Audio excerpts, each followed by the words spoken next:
হে পুরুষ জাতি, কখনো গার্লফ্রেন্ডের প্ররোচনায় পড়িয়া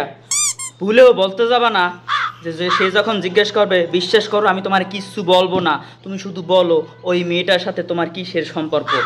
খবরদার, ভুলেও এই কথার প্ররোচনায় পড়িয়া যদি বলতে যান যে হয় অমুক মাইয়ের লাগে আমার লাগে সম্পর্ক আসলে কিংবা পছন্দ করতাম, তাইলেই মনে করেন শেষ। হ্যাঁ, সেইখান থেকেই মনে করেন আপনার জীবনের যে আজাবের শুরু, সেখান থেকেই তারপর থেকেই দেখবেন যে কত রকমের ঠেস মারা কথা আছে, তাহা আপনার গার্লফ্রেন্ডের মুখে আপনি শুনতে পাবেন। প্রথমেই বলবে হয় জানি না, মানে প্রত্যেক কথার আগায় মাথায় মাঝখানে বলবে কি হয় জানি না, তুই কেমন, তোর চরিত্র কেমন, তুই কি আসিলি, তোর লগে কোন কোন মাইয়ের লগে কি আসলে তুই নিজে শিখের পাইছো না যে ওই মাইয়ের লগে তোর লগে সম্পর্ক আসলে, তুই ওই মাইয়ের লগে ঘুরতে গেছো, অমুক রেস্টুরেন্টে গেছো, অমুক পার্কে গেছো। হ্যাঁ, এই থেকে শুরু করে কত ধরনের যে ঠেস মারা কথা আছে এইগুলো আপনি শুনতে পারবেন। তারপরে মনে করেন যে একটু যদি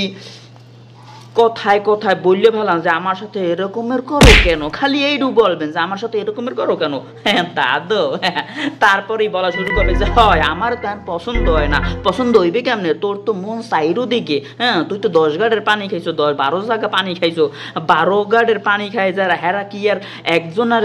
থাকতে পারে, এই রকমের কথাবার্তা শুনবেন। মাঝখান দিয়ে শুনবেন কি জানেন যে আমারে ভালো লাগবে কা, তোর যা, তোর এই যে পুরান লাঙ্গা আছে না, পুরান যে লাংটা আছে, এই পুরান লাঙ্গের তারে যা, এই হ্যাঁ তো তুই এখনো বলতে পারো না, তুই যদি হ্যাঁ বলতে পারতি হেলে তো এই কথা কইতি না, তোর খালি আমি জিজ্ঞেস করছি যে তুই সত্যি কথা ক যে ওই মাইয়ের তোর লোক সম্পর্ক আছে না, তুই গেলে পড়াইয়ে কইয়ে দেছো কোন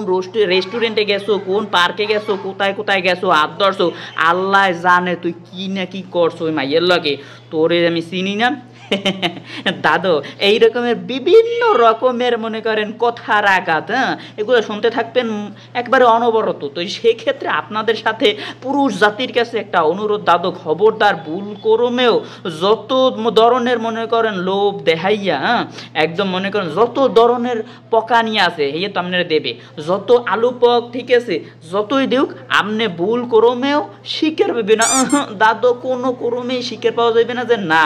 আপনার কোনো অতীত নাই, আপনি কোনো আপনার গার্লফ্রেন্ড ব্যতীত কারো সাথে কোনো সম্পর্ক নাই, কেউ সোহেও দেখতে পারেন না, কেউ ভালোও লাগে না। হ্যাঁ, যদি আবেগের ঠেলায় কোনো রকম একটু মুখ দিয়ে বাইরে যায় যে হয় এক সময় পছন্দ করতাম একটা এক্স আসলে, খালি কইবেন এইটু, হ্যাঁ যে আমার একটা এক্স আসলে, তারপরেই দেখবেন যে বাংলার হ্যাঁ মহর্ষি নারী বেগম রোকেয়া থেকে শুরু করে তার যে একদম শেষ আপডেট, হ্যাঁ একদম রিনো খানের যে ব্যবহার কি এবং কেমন কত প্রকার সেগুলো আপনি শুনতে পারবেন। আর ঘরের বউ তারে যদি কোনো রকমের কইয়েই বন নারীর প্ররোচনায় পড়িয়া যে হয় তোমার বিয়ের আগে হ্যাঁ আসলে একটু মুখের লাগে সম্পর্ক, সাদিয়ার কথাটা যদি একটু কইয়েই বন, হ্যাঁ দাদু মনে করবেন যে আপনার দিন ওইনেই শেষ। এরপর থেকে চিন্তা করবেন যে আহারে কত আরামের সুখের দিন আসলে, কে কইতে গেলাম সাদিয়ার কথা, আহারে সাদিয়া তো মনে করেন খালি কইবেন, এরপরে উঠতে বইতে খাইতে নাইতে আপনার খালি ধুইবে। হ্যাঁ, কি দিয়ে ধুইবে জানেন, কোনো সাবানও লাগবে না, সোডাও লাগবে না, আপনার খালি এক্সের কথা কইয়া আপনারা ধুইতে থাকবে হো মানে। ঠিক আছে, অতএব কোনো ক্রমেই